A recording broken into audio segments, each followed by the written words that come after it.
Look. Listen. Taylor. Welcome, everybody, clambos, one and all. It's episode 48 of Look, Listen, Cast with Geese Guyera, where we talk about Pokemon and other things. And there's Taylor, and there's Geese, and me. Moving right along to watching, playing, looking, eating, listening. Okay, we got a lot to cover today, clambos. Geese, let's have the Spider-Verse conversation. We won't go into spoilers. It's good. Spider-Man Into the Spider-Verse. I don't even know the title of it. There's so many names.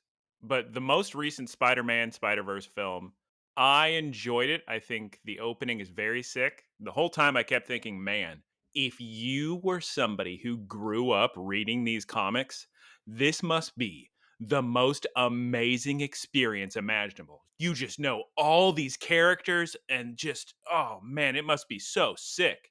That being said, it was really hyped up for me, so I ended up being a little bit disappointed by the end because Guardians of the Galaxy 3 is better than Spider-Verse 2, but it's still a fun time. I regret not seeing that in the theaters with Aaron. Oh, so good. You should have. It may be available somewhere. I saw a lot of other films. Oh, was that it you wanted to say about Spider-Verse, Geese? The other thing I just want to say was that I really like the art styles and like the creative decisions they made through the styles. That's it. It would have been great in 3D, and I'm disappointed they did not release it in 3D. Quite a shame, because I watched the first one in 3D, and it was great in 3D. I saw a lot of films this week, Glambos. I saw Tar, which I meant to see in theaters, but I think it was only in theaters for, it felt like a week, because I somehow missed it. I was trying to see it, but I had the same issue. Like, I couldn't find it in theaters. It was nominated for some sort of Academy Awards, some bevy of them. That is a very interesting movie. Like a lot of movies, it starts one way and then there's some things that change, I suppose. At the end of the movie, it's one of those movies where you immediately go, okay, I need to start reading some theories and articles about this to see what's the pulse people are thinking about this movie here. I could see it being difficult for some people to watch, but it's quite a movie. Quite a powerhouse. Is it good? Do you think I would like it? Oh, I bet you'd love it. All and right. I was so disappointed I didn't watch it in theaters because I'm not going to spoil anything in the movie really, but it's about a composer or conductor, composer/conductor woman. And so you get scenes in front of a giant orchestra. So you have a scene that goes from dialogue to ba-ba-da-ba-ba. And I was just thinking, and I was watching it at night, and I was when the orchestra scenes would just come out of nowhere, I'd grab the controller and turn it down because I was like, oh god. And in a theater, that would have been sick. I wouldn't have to worry about that. It would just be super loud and sick. Yeah, I recommend it. It's a very good movie. I'll say that much. It's much to think about by the end of it as well. And then at this point, I'm just embarrassed, but every other day I'm going to New Beverly Cinema, and this time I went to a double feature back-to-back of Bound and Set It Off. What to say about both of these films? Bound is the Wachowskis movie before The Matrix. You can have a good time there, especially with Joey Pants from Sopranos and The Matrix. You know, he played... Cypher. What was the character's name in Sopranos? Everybody's most hated character. Ralphie. Yeah, Ralphie. Ralphie Ciparetto or something like that. Yeah. It's a goofy... Half the movie is just the most sensual thing you could ever possibly watch, and the other half is just a really goofy, over here. It's a movie. I'll bet they watch that for his Sopranos casting. 100%. You could watch that movie. Set It Off, I wasn't really into it. Set It Off, I think, is too cheesy. I mean, I don't recommend Set It Off. It's interesting. That was made by the same guy who did Friday, which is a classic. That's one of the funniest movies of all time. Friday's great. Set It Off, it was weird because there's a lot of stunts in that movie that you watch and you go, God, that would have cost so much money to shoot. What's the genre? It's bank robbery movie. Oh, I was going to say Friday. I don't think I had any stunts. Yeah, not really. It's a bunch of women who don't have any money, so they rob banks. But it's just the script, and a lot of it's way too cheesy. And I just kept thinking, man, how'd they get all this money? I guess off the goodwill of Friday. I don't know. And then I'm just okay. Let's keep moving. Keep moving. It's time for video games. Tears of the Kingdom. I think I did all the gamer time. Geese, can I get a gamers? Gamers. I think I've beaten all the dungeons in Tears of the Kingdom, and I'm afraid to keep playing because what if I accidentally beat it? Oh my god. And then eating. I had such a tasty ramen after I watched those movies. This chicken broth ramen is called the Cheeky Chicken ramen, and it's got chicken broth, a soft-boiled egg, and it's very tasty, creamy broth. It's from a place want ramen. It's called Tatsu Ramen. I've been craving ramen for so long, and there's like no good ramen places, especially in Madison, but I don't know around here. Geese, let's hear about your woodpecker documentary. It was on PBS. Watched it after Jeopardy with my parents. A very exciting life I live. How's Jeopardy these days? It's okay. It's kind of a mixed bag because Mayim Bialik and Ken Jennings kind of switch off on hosting. And I think, honestly, Mayim Bialik is like a better host. It's okay. I'll say it's okay. There's been some controversy about Final Jeopardy being too easy. Jeopardy controversy is very funny to me. Man, there are some people that are very passionate and are very opinionated about Jeopardy. But it finally happened, Clambos. I've been craving kava for the past, 2 years. It's like a Chipotle, but Mediterranean food. Grain bowls, you can get falafel, and I've been craving kava, and it was the perfect storm. Justin came over. Friend of the show, Justin. Yes, friend of the show, Justin. So we got kava, and I'm going to read my order. It was so good. I got a greens and grain bowl. So the greens are splendid greens, and then the grain is saffron basmati rice, crazy feta, red pepper hummus, harissa, half grilled chicken, half falafel, fire roasted corn, pickled onions, tomato and onions, Persian cucumber, crumbled feta, pita crisps, cabbage slaw, hot harissa vinaigrette on the side, garlic dressing on the side, and then extra chicken. So good. And a free piece of pita. Whoa! Worth the whole trip. I like the adjectives, like splendid and crazy. Well, yeah. What's crazy feta, first of all? It's insane. It's like crazy bread. I think it's just like a lot of feta. Well, Taylor's a big tahini fan, and I've always much preferred tzatziki to tahini. Yeah, same. I love tahini. I love baba ganoush. It's just that nuttiness that's in it. Tzatziki's really good. You know, it's nice. It's refreshing. I would say it's easier to eat with rice, but tahini is just, in my opinion, a better condiment. I will say that their tzatziki is very dill forward. So if you like more of a subtle tzatziki, maybe opt out of that. Okay, Taylor, let's hear your look and playing, goofing. Oh, what did I watch? Selling Sunset, because I'm routinely with somebody who likes reality shows. And unfortunately, like, they're obviously filling a void from a couple characters that have ducked out of the show. The editing is getting clumsier than ever. It's a real train wreck. The first couple seasons were pretty interesting, but this one is just, like, it's going off the rails. What was I playing? Still playing 13 Sentinels, Aegis Rim. Still fantastic. Found out why I liked it. It has so many main characters and so many perspectives, and there's so much to keep track of that it's like very satisfying for somebody like me to watch. For the same reason that I liked Cloud Atlas. You get a lot of similar story beats that are simultaneous in Cloud Atlas, and there's a lot to kind of keep your mind on while you're watching it. Same thing with 13 Sentinels. Eating. I developed a soup recipe, and it has... Big news in the soup world. I didn't. Well, it's. He's on the cover of Soup Monthly.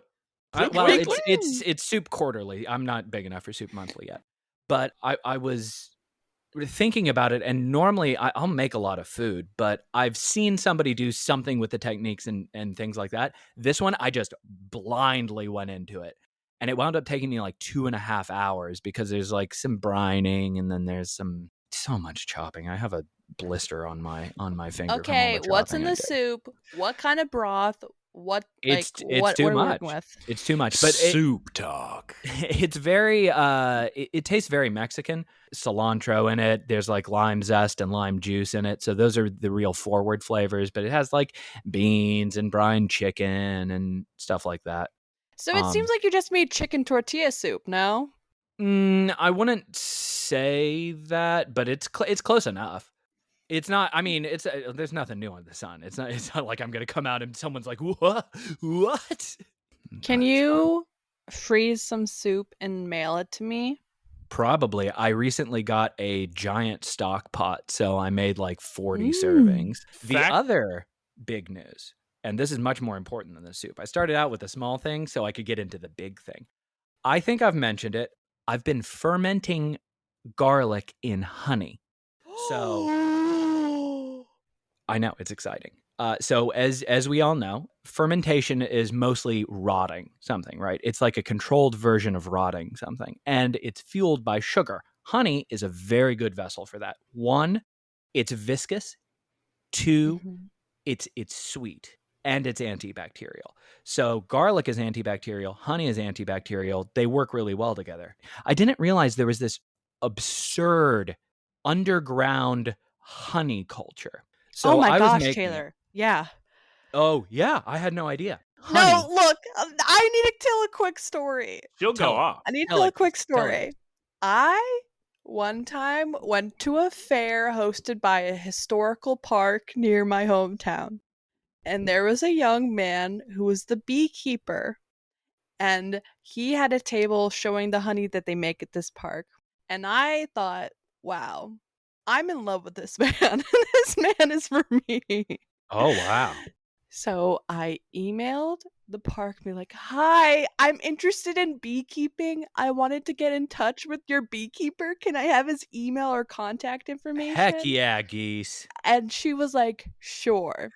And I emailed him and I was like, hey, I'm interested in what you do. Like, blah, blah, blah, blah. Like a very like professional email, to be honest. And he never responded. Oh, no. And I always think like, what if, you know? Well, could have been. Sorry, Taylor, keep going about I really thought that story was going to be about the underground world of beekeeping. No, it's about the beekeeping. So honey, if it's marketed as honey, like raw honey, it can have exactly one ingredient. That ingredient, you guessed it, is honey. It's considered a federal crime to adulterate honey with anything. High fructose corn syrup, water, salt, any kind of preservative, anything, and still market it as honey. Now, where I got the honey for this particular fermentation was a grocery chain in Texas called H-E-B. And I was like, oh, they probably sell good honey. It's probably fine. But I didn't realize that there was a lot of counterfeit honey being sold. And there's this whole black market for it and everything. All these people avoiding federal offenses and nonsense with the FDA.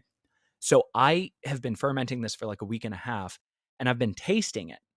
Now, doesn't seem like a big deal to have like a little something extra in your honey. Unfortunately, if you don't have raw, pure honey with garlic in the proper vessel, you can get botulism. Botulism is fatal, and you can't detect it.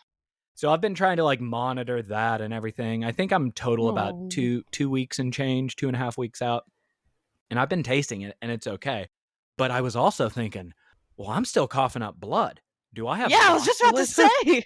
Those timelines add up. I have no idea, but I mean, I hope I'm okay. Clambo's not worth the risk. Please don't give yourself botulism. Yeah, all right, yeah. Let's go to Poke News of the Week. Poke News of the Week. Wait. Clam. Go ahead. Clambos, this week, everyone's excited for the brand new Pokemon card set. Pokemon Card 151 coming in September to the United States. All of the scans are out as of today, and the art is incredible. How often are Pokemon? Every 3 months. Every 3 months. Every 3 months? Wow. But this is it's a special set. It's a holiday set. They do things differently these days than when I was playing. They didn't really do special sets when I was heavily involved. Also, this comes straight from Cerebi. There is a new Pokemon Scarlet and Violet distribution. It gives players Bulldoze and Rock Slide TMs. Use the code PLAYDOUBLE. Runs till June 30th. 14:59 UTC. All right, let's start the episode. Geese, please tell me the name of the episode in English. The name of the episode in English is I Found You I Found You Fuecoco. Fuecoco? Fue, like fuego, like fire. I found you Fuecoco. What, you don't speak Spanish, Geese? Fuecoco. I took 8 years of Spanish, and my AP Spanish teacher was like, you cannot take the test. You were going to fail. And she was right. 8 years? Yeah. Of Spanish? I'm awful. How did you even take 8 years of Spanish? Well, I started in elementary school. So that's how. Interesting. Because of AP Spanish, my Spanish in general, I figured out that I had a hearing disorder. All right, auditory goofballs. Wait, what is it? It's just auditory processing disorder. You can look into it. Yeah, sure. You can look into it when you make your new soup and you post about it. Or in Japanese. Or in Japanese, Mitsuketa yo, Hogēta. Clambos, the episodes are starting. It's episode 5 of Scarlet and Violet. We see Roy climbing into the Great Salami. Now, here's the thing. Maybe I should call it its actual name first, because I was thinking about if we only call it the salami, it's going to be a little bit confusing, unless you were there for the very first you mean episode. You mean like how we also call the characters by their not names too? Yeah, Fritos, Rosie. First of all, those names are very close to the actual name. That's fine. Are you sure? Roy, our boy, is climbing on to the Great Asagi, a.k.a. Akka the Salami, and his little ancient Pokeball is glowing in his backpack. All the while, Liko's pendant is glowing while she's a-snoozing. Captain Pikachu murders Roy. Roy is an intruder. He's a trespasser on the Great Salami. So Captain Pikachu takes it upon himself to murder Roy with a big, giant, powerful electric attack. Captain Pikachu looks absolutely so pleased with himself that he has apprehended Roy. He's got his little hands on his hips. He's got his eyes closed with a nice smile, and he's like, yeah. Yeah. He's like a guard dog that did, or like a drug sniffing dog or something. Sprigatito is adorable, snuggled with Liko. Yes, Taylor, he's got something to say. What was it? The junk house dogs or the something like that? You know what I'm talking about? Junkyard dogs. Junkyard What? dogs. Vaguely, Is that from Trailer Park Boys? No, maybe. Who's to say? Who's to say? Sprigatito's very adorable, snuggled up with Liko. Oh my god, they're shocked at the sound of Roy being attacked. And then everybody shows up to see the lifeless corpse of Roy. Fritos and Liko explain to everyone how they know Roy. He's not a criminal. Well, technically he is, but they do know him. Roy says, I had to see that face again. And Geese, what does Liko think that means? Liko's like, what? What a sudden twist. But such a good line. Yeah, he wasn't talking about Liko's face. He was talking about Fuecoco. You got it. 8 years. 8 years, Geese. You got it. Do you need to say a Hogēta? Honestly, I like Hogēta. Hogētar. Hold on, let me look up his Italian name. Maybe you can do that one. The Spanish Pokemon names were the same. For the first time ever, Clambos, they switched the names in Spanish specifically for the Paradox Pokemon. What's a Paradox Pokemon? The Paradox Pokemon are in Scarlet and Violet, and they have wild, stupid names in English.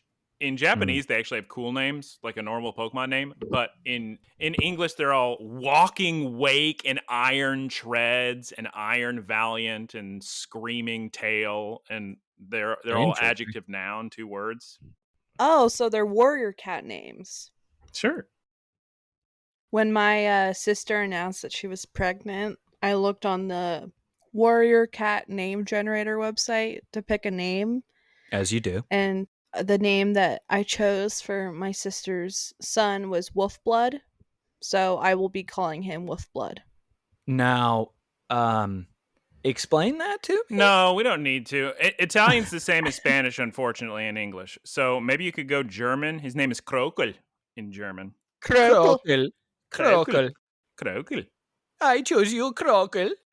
Come to the battle. But yeah, everybody's yelling at Roy. No trespassing, Roy. You can't do that. Stop. He says he's sorry. And he wants to be... He says he wants to be Fuecoco's trainer. And Frito says, well, Roy, that's really up to Fuecoco. You're going to see how... you're going to have to see how he feels about that. Because you can't just decide you want to be his trainer. Come on now. Also, clambos, if you haven't watched this episode already, please pay attention to Captain Pikachu as he is sitting on Frito's shoulder when he explains this, because he is very cute. Very cute. So I'm really happy that they are explaining the dynamic shift that they've had from the last series to this series, and how trainers and their Pokemon have a very mutual relationship. Now, my question when they were explaining this was, which Pokemon on this ship are attached to which trainers? Because it seems like it's just a free-for-all, and everybody's just mutually employed by the ship. I can answer a couple of them. Now, first off, Taylor, it's not just this series. Ash has been doing that for a while. If you watch early Pokemon, he'll just catch whatever Pokemon wants. If you watch late Pokemon, he always asks a Pokemon, oh, hey, do you want to be my Pokemon? Do you want to go in this Pokemon? And they'll go, oh, okay. We know that Metagross, I believe, belongs to Rosie. Orla. I don't know who Rosie is, but there's Orla, Oreos, and there's Molly. I think she belongs to Orla. Metagross belongs to Orla. Rockruff clearly belongs to Murdoch. The chef. Yeah. And Captain Pikachu, he kind of seems like he's Frito's Pokemon, but really Captain Pikachu seems like his own man. He's captain of the ship. He's a captain. Yeah. Yeah. He belongs to no trainer. I think he and Frito's work together though. Yeah, constantly. Yeah, they're like colleagues. He's had more battles with Cap than he has with his Charizard. Yeah, clearly Charizard is Frito's. The rest of them, yeah, I think they do just live on the ship. Okay, Roy, stay the night. We see adorable little Fuecoco snoozing on a little chair. He falls off. And Geese, you cannot look me in the eye and tell me you do not hear Fuecoco saying hungies at all times. I made that note because, okay, so he falls off the chair and he looks at the wall across from him, and it's full of photos of the, whatever they're called, Velociraptors. Yeah, Velociraptors. The Rising Volt Tacklers. And he looks at this photo of Frito and Charizard, and he puts his little hands on his head, and he's hungry. He's always hungry. He says that so many times this episode. So cute. So Liko and Roy are looking for Fuecoco. Roy's singing the Fuecoco song. Oh, fun fact. So I watched this episode last night when I was making my soup. I was opening my stock pot lid as he was opening his stock pot lid, and it was real fun. Wow. I know. Highlight of my life. Another thing. So there's all of this mutual respect being established, really emphasized to me. How do you explain the school selecting Pokemon for kids? Because it seems like they would just put them all in a room together, and it would be, like a middle school dance where people just like naturally sort of find their partners or whatever. But it seemed a little archaic compared to what they're explaining now. That's a good point, but I would say that I would assume that, like, if they assign you a starter and you guys don't get along, that there'd be some kind of option to get a different Pokemon, but who's to say? Look, It's not archaic. One is not bad and one is not good. I mean, in Kanto, you choose your starter Pokemon. Pikachu hated Ash. I mean, if he had just given him back because Pikachu didn't like him, we wouldn't have a TV show. But Ash was late, so he didn't get a choice. There was only one Pokemon left. It's not a big deal. Yeah, but I mean, I wasn't saying bad or good. I was saying archaic because it seems like it would just be. It seems like the series has a different understanding of Pokemon relationships now, so it just seemed a little out of time compared to everything else. You can still run out and catch a Pokemon. You don't have to ask. It's just that's Oh. what Ash was doing by the end. Okay. Noctowl's unamused by Roy. They're staring up at the moon. Sprigatito's snuggling with Liko in the moonlight. And they're talking about Pokemon partners.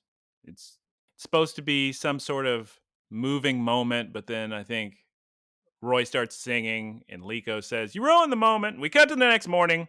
Oh no, poor Oreos. Poor Orla was up all night patching the ship, and she's got these dark circles under her eyes, clambos. She makes poor wife. her poor wife. She makes a furret pun, whack-a-centret, she was saying, was like patching the balloon. So something, I don't know if you've already gotten to this point because I don't have any notes between that and I think the next thing that's coming up. Something that I really appreciate about Pokemon is that they establish their path of learning, and you don't see that with a lot of shows, especially a lot of anime, unless it's strictly a school setting. So this one has the Rotom that you're seeing how kids imbibe knowledge. Before, you would have Pokemon centers and the professors very clearly established, and like there you can see the path of knowledge kind of being laid out, and I always think that's cool. Yeah, Taylor's talking about the Rotom Dex, where she's learning from Nido streams about Pokeballs and things. That comes later. Frito's gonna go get some supplies to fix up the ship. Roy says maybe the Pokemon on the island could help. Maybe my grandpa. Grandpa. Maybe, yep, grandpa. In the Nido stream, we see a cute little display of different Pokeballs. We see Quaxley and a luxury ball, and then they even show a Master Ball. Ooh, my goodness. I have a question about this. In this video, she says that old Pokeballs were made of berries. Is this Yes. true? You do use like apricorns to make them, yeah, in Legends Arceus. Because you make them yourself. You collect a bunch of materials in the world and make them into the Pokeballs. Is it just like a menu system, or was there a little mini game tied to that? No, you just go to the Pokeball shop or the Pokeball blacksmith and hand over the materials. I was hoping there would be like a blueprint, and you could see the whole process. Like, oh, now we're putting in the frame. Now we're putting in the berries. That would probably take too long. I made so many thousands of Pokeballs. You catch so Yeah, many that's pokes true. in that game. Okay. Frito says, Pikachu and Charizard, you're in charge of the ship while I'm gone. You two Pokemon. Not the human beings, you two Pokemon. What you say goes. He's got a hat. Is Roy about to get in trouble? He's taking berries from, I guess, these are Molly's berries.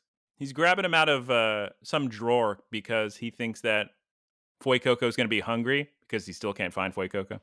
We cut to Gramps' house, his big giant compound on the island, and Frito did not know that this was Roy's grandpa, that same guy that was mad at him last episode. I don't know what their bad blood is. Did they ever explain that? No, they don't. It's really confusing. Something tells me it's because Fritos is kind of shirking his professorial responsibilities. He said, "Don't call me a professor." So exactly, Professor's my father. We remember it. You remember? Hey, oh my God, Fuecoco's still snoozing. Oh, he finds the berries though, and then he jumps off the ship because I guess he's gonna track down Roy, right? He just likes jumping off that ship. He's yelling he's hungies. The way he looks at those berries and says, "Honey," is so cute. I had to watch it twice because it was just so adorable. He's a very adorable Pokemon. Oh, Grandpa is mad that Roy was trespassing and sneaking onto ships. But he's still going to bring out some Dongo, some matcha, and some Moo Moo milk. Yum, yum, yum. Looked really good. The Dongo looks like Caterpie and Weedle. I got a great idea. Why don't we grab the Caterpie and Weedle and have them string shot the balloons on the ship? That'll get it fixed up post-haste. Now, I have a question. Was that the first solution that you two thought about as soon as you saw the thing being broken? Okay. Yep. Because that's what I thought. And I felt like an idiot because that whole last episode, I was like, I don't know why they don't just get all the Caterpie to do something. Like that silk is supposed to be really strong, right? Because it eventually turns into a Metapod. So why don't they use that? And that whole episode, this whole episode, I'm like, I guess I'm just an idiot. I guess my idea is real dumb. And then turns out that's the solution. This is a real sequel episode, you ask me. Everything in this episode is directly tied to what happened in the last episode. So this is not a jump around and see what's on Pokes this week. This is a very much soap opera continuation. What is the phrase I'm looking for? It means television that you watch. Serialized? Serial? So a question for you two. Do you prefer that to the kind of self-contained episodes of previous series? Typically, you can tell better stories that way, so sure. Yeah. I think for Pokemon, I like what they did for Sun and Moon, where it was episodic, but there was some times where they would carry on from a prior episode, and there was like, certain through lines. I guess what I'm saying is I like a mix. Okay. I like this new style a lot. And then a bunch of people show up, and we got a bunch of Pokemon to help out, I guess, with lunch or them. It's a little confusing, actually. There's a Bulbasaur, a Squirtle, a Charmander, a Psyduck, a Krabby, a Mankey, and Liko's checking them all with her Pokedex. She's thinking, ooh, look at this Pokemon. Look at this crab. The crab's going to come up later, Clambos, and let me tell you now, I was laughing about these crabs.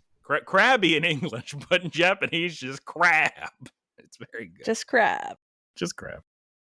They decide they're going to stay for lunch while Liko is checking all these Pokemon.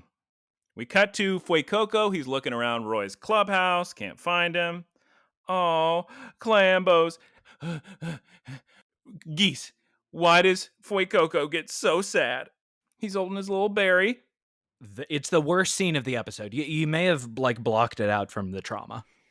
Very hard. He's at the beach, Geese, and he's holding his little berry. And he trips and he drops the berry into the ocean. The despair I felt when he dropped those berries into that water. His face was devastated. And like he's it's so like hungry. And he's got sand all over his face, and then he sees Amaranth and all the evil guys from the Explorers. The evil team, the Explorers, versus the heroes, the Rising Volt Tacklers. It was a pretty sick transition, though. I'll give him that. Oh my God, the Explorers are going to land here. They're going to find us. They're going to find Liko and her pendant. Oh. We cut to Sprigatito playing with Nidoran female. It's very cute. You see, Clambos, all the pokes here are family. Nobody's catching. They're helping with the food, and Psyduck is hugging Roy. Oh my God, Geese. The Explorers found the great salami. And Fuecoco hears their entire plan that they make on the beach. Oh, yeah. He's got good ears. He's got good ears. I'm about to come to that point. I was amused by that as well. So apparently they have some plan already worked out. They don't tell the audience, but we can trust the Explorers. They're going to figure out how to steal this panda. They had a plan. They said the plan. Corviknight, let's go. Oh my God, Fuecoco's losing it. Oh, Fuecoco's got to tell everyone. I think it's very funny that Fuecoco understands the gravity of the situation. Like, that's real fun. Secondly, I am such a big fan of how much they're taking advantage of people actually flying on their Pokemon. I know I said that before, still holding through. Yeah, I mean, they're getting around real quick. So at this point, Liko, we get a little scene where Liko's worried because Roy is clearly getting attached to Fuecoco, but Liko's thinking, well, we're about to leave, and Fuecoco's never going to see Roy again. This isn't going to be good. But then Fuecoco rushes by, and Roy blushes. The blushing was weird to me, but whatever. Yeah. Maybe it makes sense in Japanese. And then he's just excited. Yeah, he's just happy. Happens a lot. But then Clambos, Fuecoco's trying to tell Roy what happened, and it's so funny because it's just like the meme at this point of Lassie. Just, what happened, boy? Little Timmy fell in the well? Oh my goodness. It's very, very amusing because he doesn't speak Fuecoco. He's not just saying, oh, okay, Explorers, sick, okay. Roy knows that there's something wrong and that they should go back to the ship. Yeah, Roy says, I got a bad feeling about this. And then Frito says, I'll go check.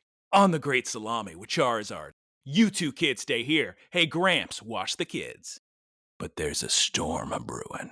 Back on the ship, all the Pokemon are eating. And Captain Pikachu and Charizard are patrolling the skies. So adorably. Captain Pikachu riding that Charizard head was so cute. With his little arms crossed. He, whoever was including Captain Pikachu, like the animator of those panels, did a great job. But then, Captain Pikachu sees the explorers. We gotta set off. We cut to Roy cleaning Fuecoco. I like how I still have the... Because the next scene isn't his dire of straights. Urgent. He's just cleaning the boy. And then they have big hugs after cleaning. And I'm a little confused on the geography, because apparently after the face cleaning, getting all the dirt off his face, Fuecoco and Roy have a perfect shot. They can just see the explorers perfectly and the salami. They just see everything happen.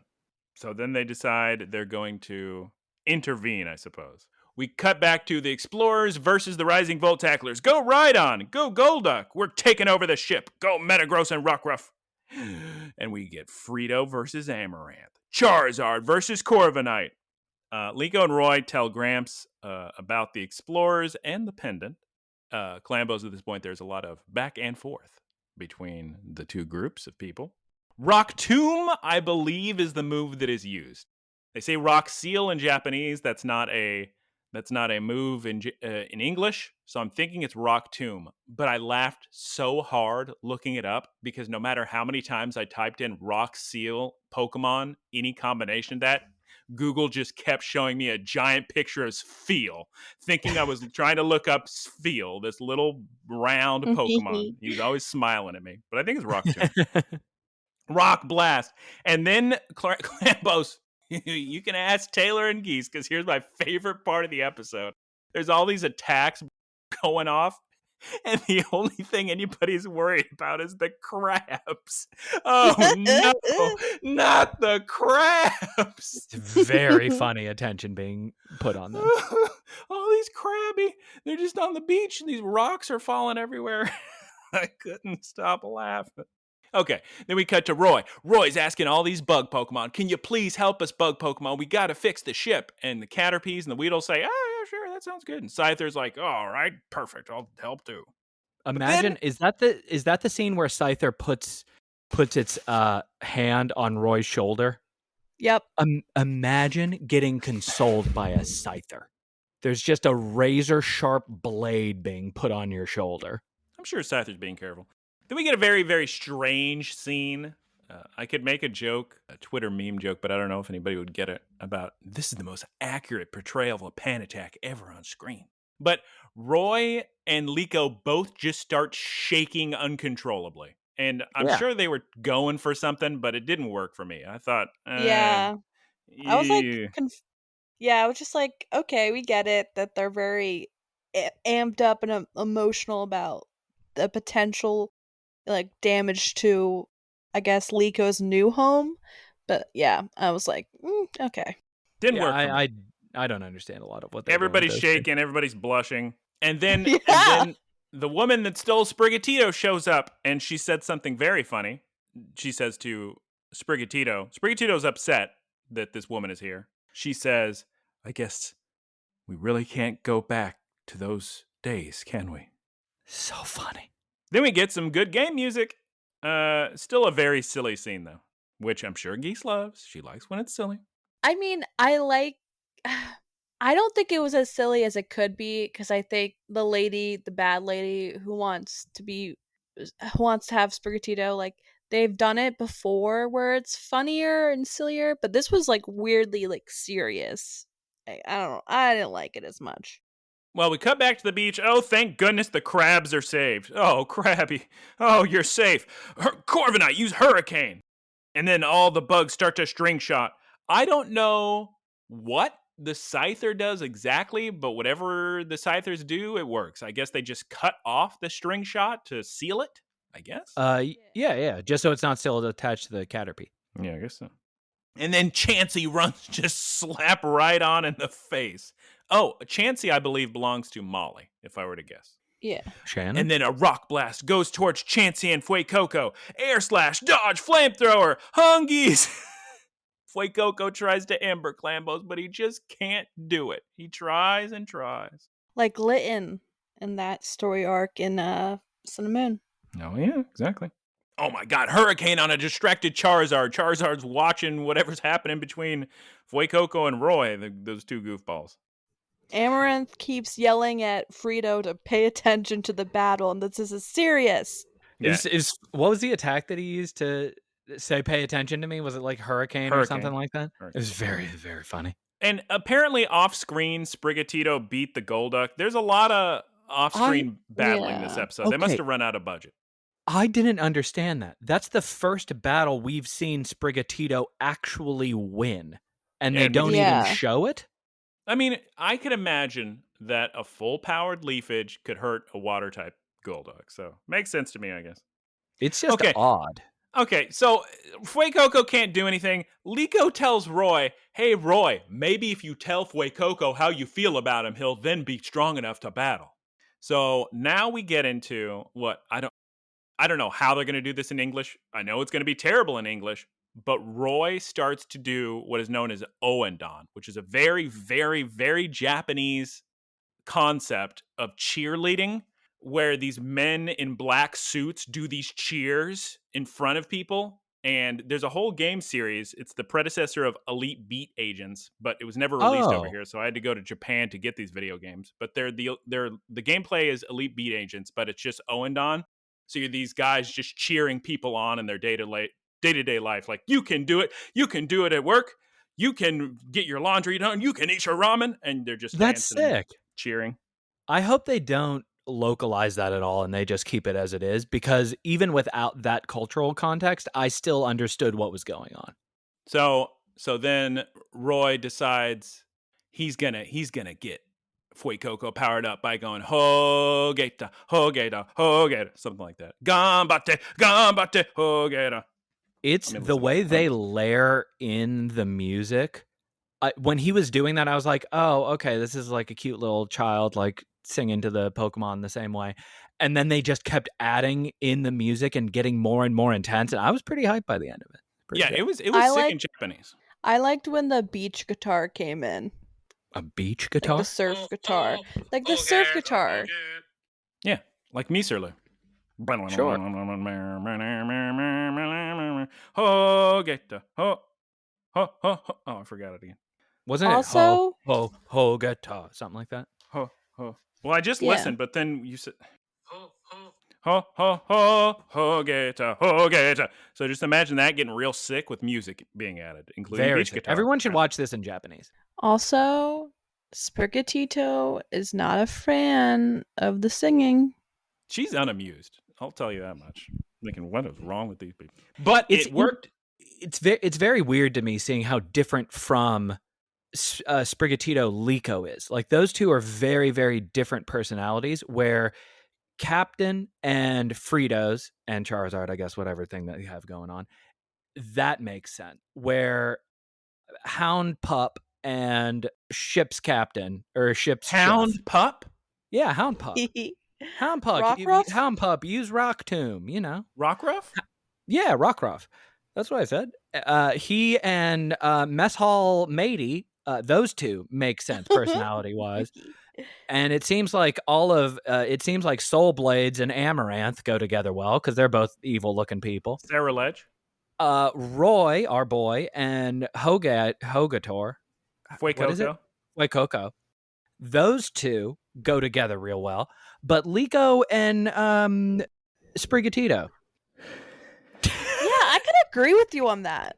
Like, they're not as like matchy. Yeah, and she's the one going on about how you have to establish a good relationship and be in sync with your Pokemon, and you know. But in the end, it worked. Fuecoco did a big giant ember right on Rhydon's face. It was very sick. They hug. Oh no! I've now forgotten Amaranth's real name. Amaretto. Like the cookie. Yeah, like the cookie. Amaranth escaped the battle. Whirlwind. Oh my god, he's going to steal Liko and her pendant. Looks like Frito should have paid attention. To be continued. And now it's time for Frito's seminar. Geese, take it away. So the Pokemon featured today is Scyther, or in Japanese, Strike, Professor Frito talks about and mentions that this is a mantis Pokemon, Strike, characterized by fast movements. The question is, what profession is Strike or Scyther compared to because of the way he moves? Profession. And A, thieves, B, pirates, or C, ninjas? Taylor, what's the answer? C, ninjas, and this continues my Naruto theory about Frito, how he just loves ninjas. Shadow clones, run on top of trees. Scyther's a ninja. Scyther's just so sick and so fast. A cool guy, they call him. And then we see an image of Scyther cutting a tree in one swipe, and Captain Pikachu's looking sick. But Sudowoodo is in the background, scared out of his mind, because, of course, Sudowoodo looks like a tree. Yeah, Scyther just killed his wife and feels no remorse. No, look, clambos, Sudowoodo just looks like a tree. He's a mimic Pokemon. Mistaken identity. He's a rock type. He's not an actual tree. He's a rock type? Yeah, that's the whole big thing. If you spill water on him, he shakes because he's weak to water. Well, wouldn't cut or slash not be very effective then? That's correct. Wouldn't do much. He's still scared seeing a tree cut in half. But yeah, that's his whole deal, Geese. It's amusing. The reason you're saying what is the intended effect. Let's move on to the wrap-up. Clambos. News of the week. Oh. Thank you, everyone, for listening. You can find us on social media at Look, Listen, Cast on Twitter, Instagram, and YouTube. Ooh, that was good. Let me pause you real quick.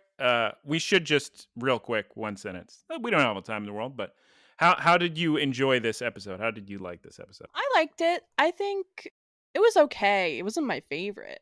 No. A lot of things happened. I did not enjoy this episode as much as the last one, maybe even last two. Taylor? I didn't enjoy watching this episode. I enjoyed the implications of the episode. So I enjoyed the explanation about Pokemon relationships.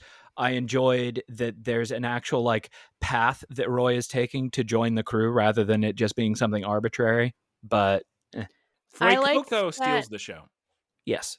Yeah. I like that it wasn't a lot of Liko internal dialogue. There was none of that. Which there was some.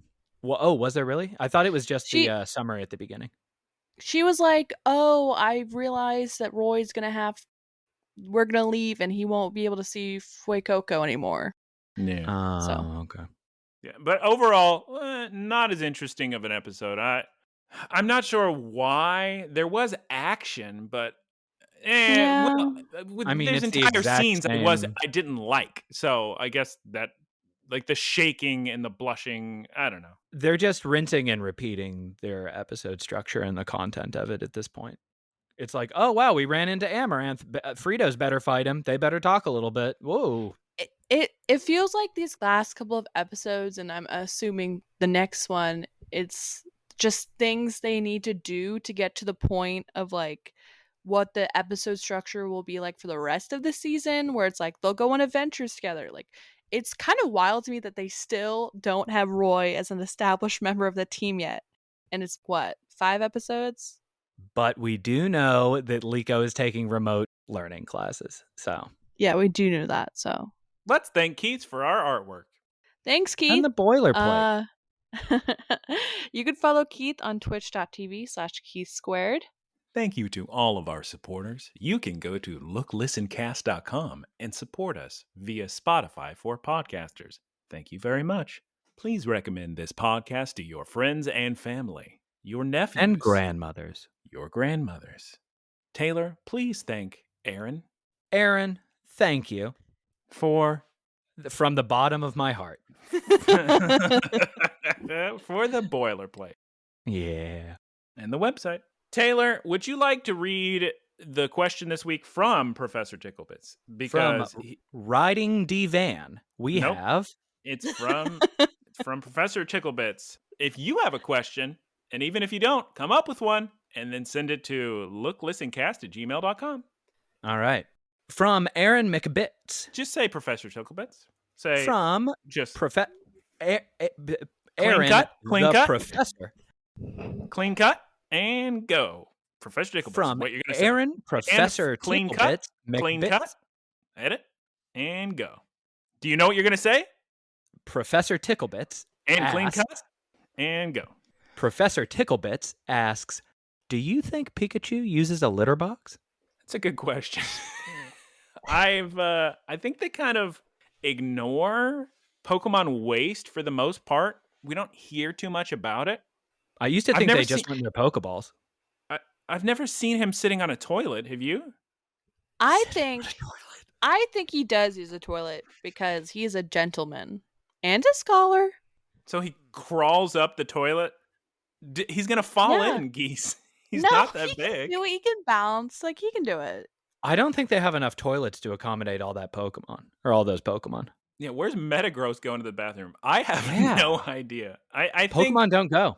They don't go. Look. Listen. They don't even bring up humans going to the bathroom. I think they don't want us to be concerned about it. So thank you. It's an interesting thought experiment, Professor Tickle Bits, but unfortunately we do not have the answer. I'm sorry. Yeah, very, very deep question. Because after all, do any of us go to the bathroom? It's a good question. Mm. Oh, Geese, that's a good picture you got of Fuecoco falling in the sand. I'm going to have to use that one. All right, Clambos, thank you all for listening to this episode of Look, Listen, Cast with Geese Guyera and Taylor. Goodbye. Bye. Geese. 3 times, Geese. Yeah. Goodbye. And I know you don't have a voice changer. Bye. Fuecoco, Fuecoco. Gambate, gambate, gambate, gambate.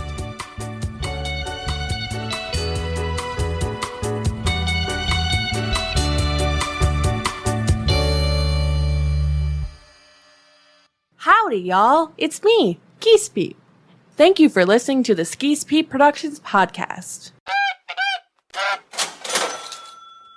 Geese Peep Enterprises, doing business as Peep Industries, together with its subsidiaries, is a diversified worldwide entertainment company with operations in media networks, talent management, parks and resorts, multimedia entertainment, and consumer products and interactive media. Geese Peep Enterprises is a Dow 30 company.